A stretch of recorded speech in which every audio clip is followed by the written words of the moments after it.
Chers élèves, bonjour, et nous revoilà aujourd'hui pour une nouvelle séance qui porte toujours sur l'appel. Alors la séance d'aujourd'hui sera sur la production de l'écrit. Donc cette phase, c'est la deuxième compétence visée dans l'enseignement de la langue française. Et pour la production de l'écrit, comme vous le savez, nous avons deux types de sujets. On a la production d'un compte rendu, objectif pour les filières scientifiques, et critique pour les filières lettres et langues. Nous avons aussi un sujet de production libre. Alors, le sujet de la production de l'écrit est comme suit, je vais vous le lire tout de suite. Donc là, c'est le sujet du compte rendu, consentant. Quelques-uns de vos camarades de classe se sont absentés le jour de la lecture du texte support et votre professeur de français vous charge de leur rendre compte de façon critique de l'essentiel de la formation et de la visée communicative afin de les sensibiliser à la thématique considérée. Rédiger le compte rendu critique. Bien. Donc, avant de commencer la rédaction, il faudra d'abord déterminer la situation de communication de votre texte à produire. Donc, pour commencer, il faut s'interroger sur celui qui écrit. Donc ici, il s'agit d'un élève. Donc un élève, un camarade chargé d'informer ses autres camarades. Donc de quoi? Qu'est-ce qui est attendu de lui? Donc c'est de rendre compte de la lecture du texte, à qui sera adressé le compte rendu critique qu'il va produire. Donc c'est aux élèves absents le jour de la lecture du texte. Où et quand donc cette production se fera en situation de classe à la fin du deuxième trimestre. C'est censé se faire à cette période de l'année scolaire. Comment? Donc c'est sous forme d'un compte rendu critique en utilisant les caractéristiques du type d'écrit. Pourquoi? C'est-à-dire la visée communicative. Donc là, il s'agit d'informer, de sensibiliser et de faire réfléchir. Donc avant de commencer votre rédaction, il y a lieu de s'interroger sur un certain nombre de critères dits d'écriture ou de réussite, c'est-à-dire les critères qui vont vous permettre de produire correctement votre compte rendu. Alors, donc ici, vous avez un ensemble de critères, on va les découvrir tout de suite. Donc, pour commencer, vous avez la mise en page et organisation de la production écrite. Qu'est-ce qu'on entend par mise en page? Donc là, il s'agit donc du respect des alinéas, c'est-à-dire vos paragraphes doivent être clairs et se démarquer par ces alinéas pour donner une mise en page correcte à la production. Puis vous avez une utilisation ou l'utilisation appropriée de la langue, vocabulaire et grammaire. Vous avez aussi la cohérence textuelle, progression des informations et non-contradiction. Et pour finir, correction de la langue et orthographe. Voilà, c'est des critères que vous connaissez. Donc, je répète, la mise en page, la langue, il faut qu'elle soit correcte, en relation avec le thème aussi, la cohérence textuelle, la progression des idées et faire attention aux accords, aux erreurs d'orthographe aussi, donc tenir compte de tout cela. Maintenant, nous allons nous attarder un petit peu sur les spécificités du compte rendu. Donc là, je rappelle que vous êtes appelé à produire le compte rendu d'un appel.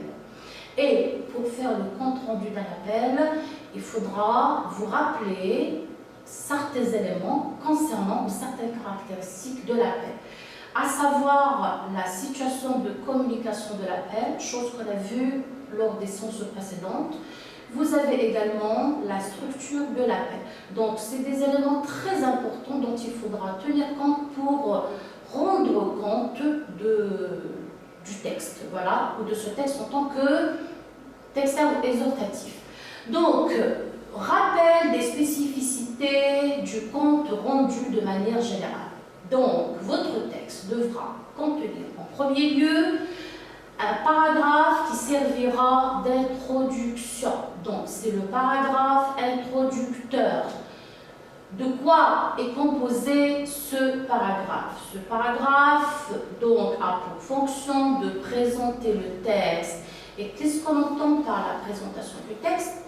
On entend par là l'exploitation des éléments du paratexte. Qu'est-ce qu'on a dans le paratexte? de tout texte, nous avons toutes les références concernant le texte, à savoir l'auteur, la source, et très souvent, beaucoup de textes sont accompagnés d'un titre. Donc, moi, dans ce paragraphe d'introduction, je dois exploiter, excusez-moi, les éléments du paratexte, donc l'auteur, le nom de l'auteur, la source, le titre, et parfois il peut y avoir aussi un sous-titre ou un chapeau. Donc, je reprends l'explication. Donc, l'exploitation du paratexte pour présenter et décrire le texte et mise en page, énonciation, thématique et peut-être la visée de l'auteur. Donc, dans ce paragraphe de présentation qui sert d'introduction, donc je dois reprendre tous les éléments qui sont fournis par le paratexte. Je dois aussi rajouter le thème, donc faire référence au thème traité dans mon appel, puisqu'on est en train de parler de l'appel, et aussi rappeler la visée communicative du texte. Donc là, c'est pour la première partie ou le premier paragraphe. Ensuite, je dois mettre en évidence dans mon compte rendu le vocabulaire du compte rendu ainsi que les articulateurs d'organisation. Donc, exemple, dans un texte, il y a 3 parties. C'est le cas pour l'appel. Nous avons 3 principales parties. Donc, il faudra présenter ces parties en les mettant en évidence par des articulateurs.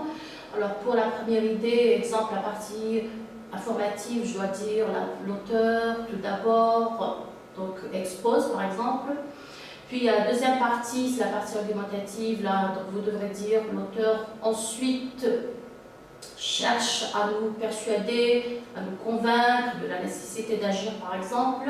Et il restera donc la dernière partie, là on va dire enfin, l'auteur lance son appel, ou exhorte, voilà, demande, donc ça dépend à qui est destiné l'appel. Ensuite, toujours en parlant de ces critères, voilà, des critères de réussite du compte rendu, vous avez l'emploi des verbes déclaratifs et des indices de la troisième personne. Alors, qu'est-ce qu'on entend par verbe déclaratif? En fait, quand vous rapportez les idées essentielles de l'auteur, il faudra employer ces formules introductives qui sont très souvent sous forme de verbes, d'accord? Mais il faudra que ce soit des verbes qui rendent compte de l'intention communicative de chaque partie étudiée dans le texte. Donc, l'auteur, par exemple, ça dépend du type du texte en fait. Là, on peut retrouver des formules du type faire remarquer, il note, il précise, il ajoute, il conclut. Mais pour ce qui est de l'appel, on peut utiliser aussi d'autres formules. Donc là, c'est juste quelques exemples de verbes déclaratifs ou de formules introductives. On peut trouver aussi d'autres. Pour l'appel, vous pouvez notamment employer des verbes déclaratifs introducteurs de l'idée, tels que l'auteur, tout d'abord, expose ou fait le constat. Donc là, c'est pour parler de la partie expositive. Puis vous allez passer à la deuxième idée en disant ensuite l'auteur donc cherche à nous convaincre ou à persuader le destinataire et appuie sa prise de position en avançant des arguments. Donc, employer un peu ce genre d'expression. Et on avance un peu dans les idées, c'est une troisième partie. Là, on va dire l'auteur, enfin, donc exhorte, incite le destinataire à agir en, puis là, vous allez rendre compte de l'idée donnée dans cette troisième partie. Ensuite, parmi ces critères, alors évitez de répéter toujours le mot auteur. Donc, varier les références à l'auteur ou à l'énonciateur en disant l'auteur, le journaliste. Si dans la source, vous avez le nom du journaliste, on peut dire le scripteur. On peut même employer le nom de l'auteur si son nom est donné. Voilà, donc pour ce critère-là, donc je répète, il faudra varier les références à l'énonciateur. Ensuite, vous avez les passages reformulés qui résument objectivement l'essentiel de l'information. Donc je rappelle que dans le compte rendu, on ne doit pas, et on doit éviter, ça c'est une chose importante, il faudra éviter de reprendre quelques formulations de l'auteur telles quelles. Donc il faudra faire appel au procédé de reformulation, d'accord, et au procédé de condensation aussi, pour reprendre les idées essentielles de l'auteur, mais en faisant un effort donc de reformulation et de condensation pour les résumer, pour obtenir des idées résumées, bien sûr, les rapporter objectivement. Vous avez les citations et les indications tirées du texte à mettre entre parenthèses, d'accord? Donc s'il y a une citation à prendre, vous la mettez entre parenthèses, ou entre guillemets aussi, ça peut se faire. Et enfin, là, je m'adresse aux élèves des lettres et langues étrangères. Donc là, c'est le tout dernier point, si vous avez suivi avec moi, c'est celui-là, c'est le paragraphe critique. Alors, le paragraphe critique, donc, comme je l'ai dit, il concerne uniquement les élèves des lettres et langues étrangères.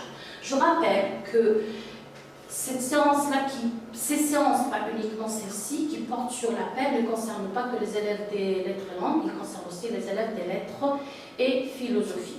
Donc, le compte rendu, de manière générale, concerne ces deux filières. Donc, la partie objective concerne aussi bien les lettres et philo, ainsi que les lettres et langues. Mais pour vous, élèves des langues étrangères, vous avez un autre paragraphe en plus à produire. Il s'agit du paragraphe critique ou de la partie critique.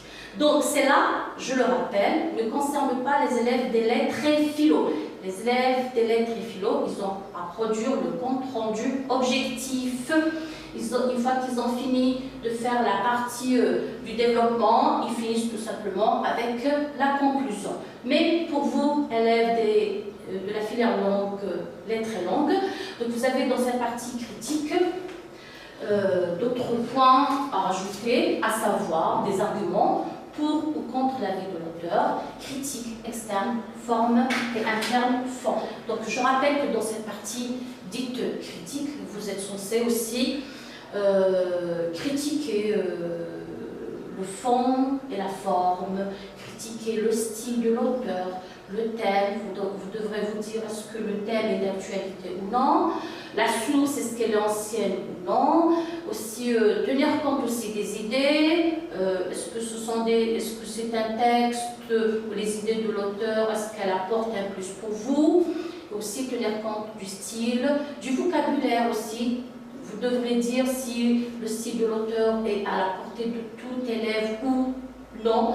Est-ce qu'il y a des mots qui sont difficiles ou non. Donc, tenir compte en fait un peu de tous ces paramètres. Bon, c'est des choses que vous avez déjà vues en situation de classe avec votre professeur. Donc là, tenir compte aussi de ce que vous avez appris. Voilà. Donc voilà un peu pour ce qui est des critères de réussite pour le compte rendu critique.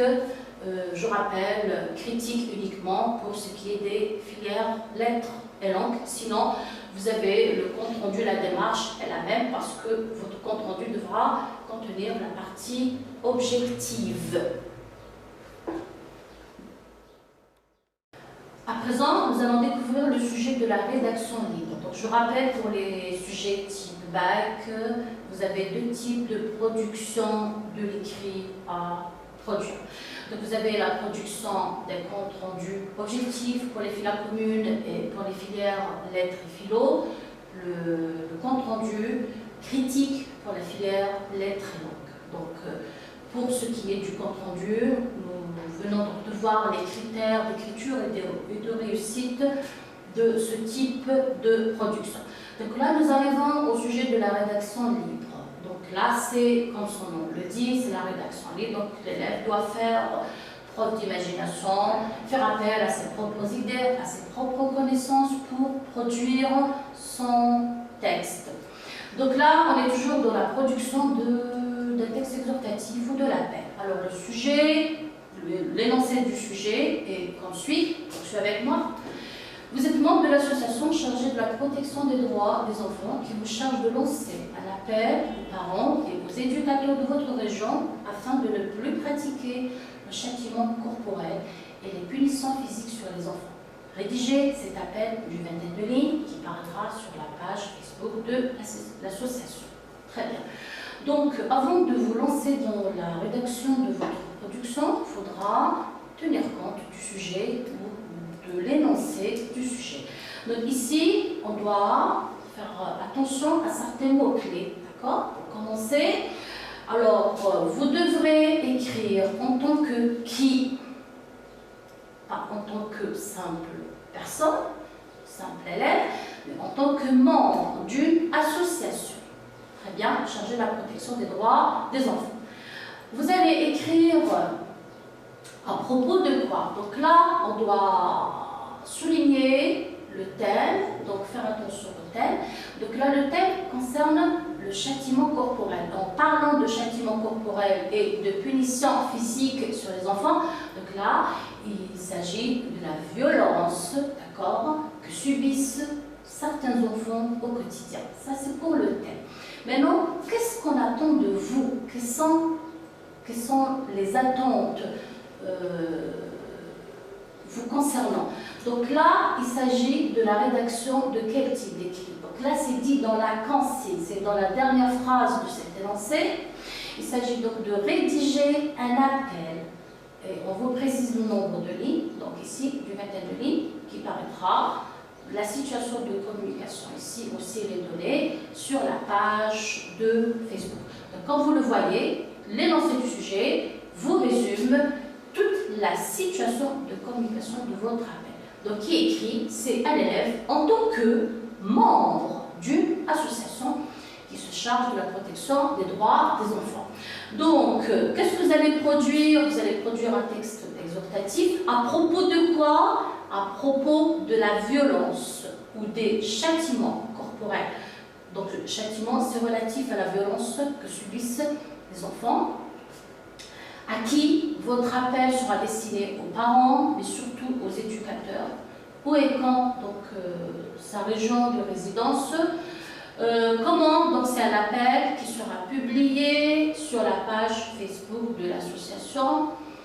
Et pourquoi? Donc, la visée communicative de cet appel. Donc, il s'agit d'informer les parents et les éducateurs, ainsi que les éducateurs, et les sensibiliser à l'aide d'arguments pour leur faire prendre conscience des risques de ce genre d'éducation. Bien entendu, pour la visée aussi, les sensibiliser aux problèmes, d'accord, que rencontrent, que vivent ces enfants au quotidien, mais aussi, surtout, retenez cette visée finale, c'est de les inciter à intervenir, à agir pour mettre fin à cette situation. Donc, maintenant, nous allons découvrir l'ensemble des critères d'écriture et de réussite de cet appel. Donc, qu'est-ce qu'on attend de vous? On attend de vous de rédiger un appel. Très bien. Donc, après avoir vu dans la situation de communication, donc qui écrit à qui, à propos de quoi, comment, où et quand, et surtout pourquoi, donc tout cela on l'a dit, et on le retrouve, ces éléments, on les retrouve dans l'énoncé du sujet lui-même, d'accord? Donc, toute cette situation de communication, elle est bien définie à partir du sujet, de la situation d'intégration de votre sujet. Là, nous allons découvrir les critères de réussite d'un appel. Comment rédiger un appel et comment le réussir. Donc, pour cela, vous devrez tenir compte d'un certain nombre d'éléments très importants. Pour commencer, suivez avec moi, compréhension du sujet et application de la consigne d'écriture. C'est-à-dire, qu'est-ce qu'on entend par là? La consigne d'écriture, c'est dans la dernière phrase du sujet. Je reviens en arrière. Rédiger, ici le verbe, il est à l'impératif. Le verbe rédiger à l'impératif exprime donc une consigne. C'est la dernière phrase, vous voyez bien avec moi. Rédiger cet appel d'une vingtaine de lignes. Donc la consigne, c'est la rédaction d'un appel d'une vingtaine de lignes. Je dois tenir compte de cette consigne. Donc vous, en situation d'examen, vous pouvez vous servir de couleurs, enfin les couleurs opaques, on ne les autorise pas, mais plutôt un crayon. Vous vous pouvez souligner au crayon cette consigne qui est très importante. Si c'est un texte argumentatif, par exemple, vous devez rédiger un texte argumentatif. Donc la consigne, elle est très très importante. Elle vous évite justement de faire un hors-sujet. Donc là, vous êtes dans la rédaction d'un appel, donc vous devrez tenir compte de cela. C'est votre, on va dire, point de démarrage. Ensuite, vous avez la mise en page et organisation de la production écrite. Qu'est-ce qu'on entend par là? Mise en page. Bon, la mise en page, c'est clair.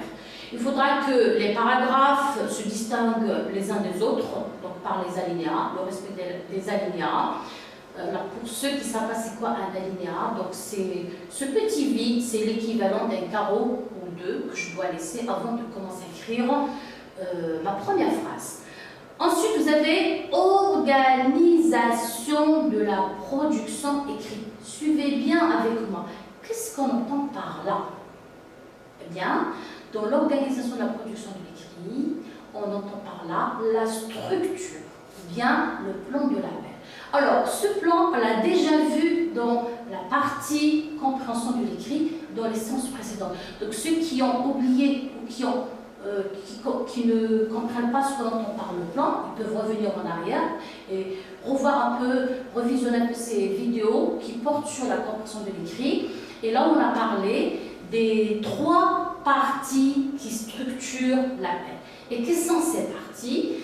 Un appel donc, devra contenir tout d'abord une partie dite expositive, on peut l'appeler également informative, expositive également. Qu'est-ce qu'on fait dans cette partie?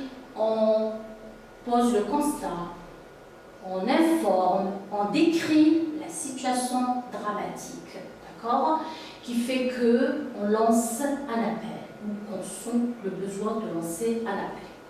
Puis, votre production doit contenir ou mettre en évidence une deuxième partie. Donc, dans un autre paragraphe, il faudra donc changer de paragraphe, la partie dite argumentative. Et c'est là que vous, en tant qu'énonciateur, donc vous, en tant qu'élève, membre de cette association chargée de protéger les droits des enfants, c'est là que vous devrez intervenir en disant « je », bien nous, si vous parlez au nom des groupes, au nom de toute l'association.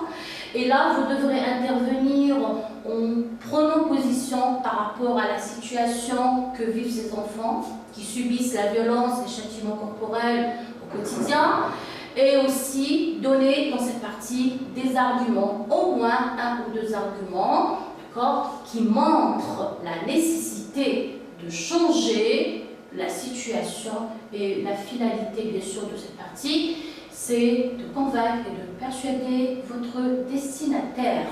Et enfin, donc là, vous devrez encore mettre en évidence une autre partie, c'est la 3e partie, importante de l'appel, c'est la partie exhortative. Et là, encore une fois, vous allez intervenir à l'aide de procédés qu'on a déjà vus. Par exemple, ici, vous allez faire appel au verbe performatif en disant « je lance cet appel solennel ». Vous pouvez aussi commencer votre partie ou cette partie par un articulateur de conséquence en disant « c'est pourquoi, c'est pour cela, je lance cet appel solennel aux parents, aux éducateurs ». Vous pouvez aussi faire appel peut-être à un autre destinataire susceptible de changer la situation. Et bien sûr, dans cette partie, vous devrez aussi proposer des solutions. Quelles sont vos attentes? Qu'est-ce que vous attendez de ce destinataire? Donc là, vous pouvez proposer des solutions matérielles, par exemple, ou ça peut être aussi d'autres types de solutions. Et dans cette partie, je rappelle, vous devrez aussi exprimer le but final de votre appel. Pourquoi cet appel? Donc ici, le but final doit être exprimé à l'aide de la relation logique de but en disant, dans le but de, par exemple, redonner espoir aux enfants, leur permettre une vie meilleure, voilà, leur assurer une protection, les protéger, leur donner le sourire, etc. Donc là, il peut y avoir plusieurs formulations concernant ce but global. Très bien. Donc là, ça concerne le plan. Puis, vous avez le respect des exigences de l'énonciation. Donc là, c'est un point qui doit apparaître dans votre production. Donc c'est montrer fortement votre présence. Donc la présence de l'énonciation et de son destinataire. Comment? Cela se fera par l'emploi de pronoms et d'adjectifs possessifs. En fait, tout ce qui renvoie à l'énonciateur. Donc en disant je, pardon, ou bien nous, si vous parlez au nom d'un groupe, nous, notre, mais aussi vous devrez désigner le destinataire ici en disant vous, votre, vos. On compte sur votre collaboration, par exemple, votre intervention. Voilà, on attend de vous, d'accord, que vous nous aidiez, etc. Donc voilà un peu les références au destinataire.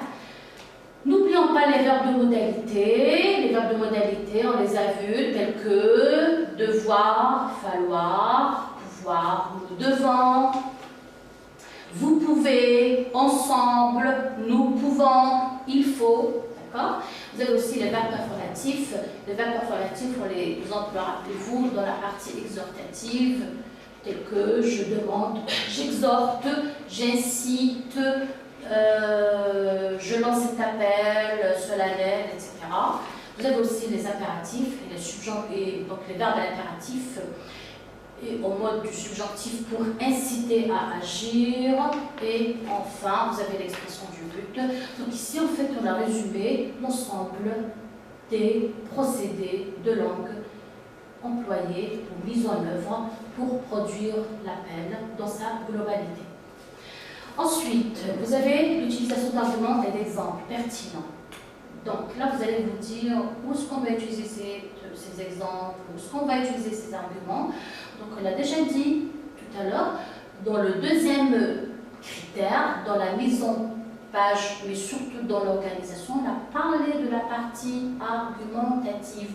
Donc les arguments doivent intervenir dans cette deuxième partie argumentative. Vous devrez justement donner des arguments concernant la situation des enfants, pourquoi il faudra changer cette situation, pour quelles raisons on doit intervenir. Donc là, donner des arguments et des exemples pertinents dans cette partie dite argumentative.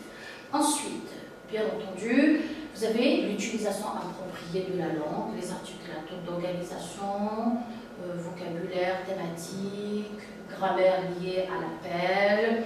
Il ne faut pas oublier, dans le vocabulaire thématique, là c'est tout ce qui renvoie au thème. N'oubliez pas que vous parlerez ici des enfants qui subissent de la violence, donc tenir compte du champ lexical de la violence, d'accord? Donc surtout dans la première partie, la partie expositive.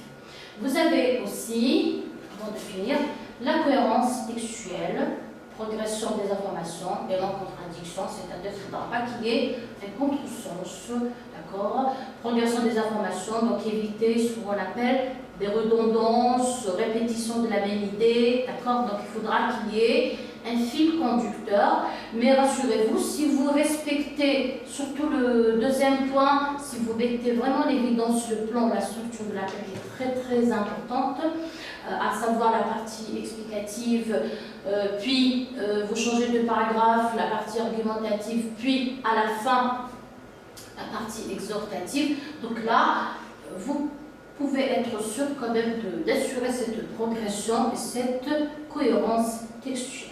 Et pour finir, vous avez la correction de la langue, orthographe, conjugaison. Donc là, faites attention aux accords sujet-verbe, aux accords adjectifs avec les noms, à l'orthographe, voilà. Donc, tout ce qui fait partie de la correction de la langue. Donc, voilà un peu pour ce qui est des critères. Et voilà, donc c'est tout pour cette séance. J'espère que le message est bien passé. Merci pour votre attention et à très bientôt.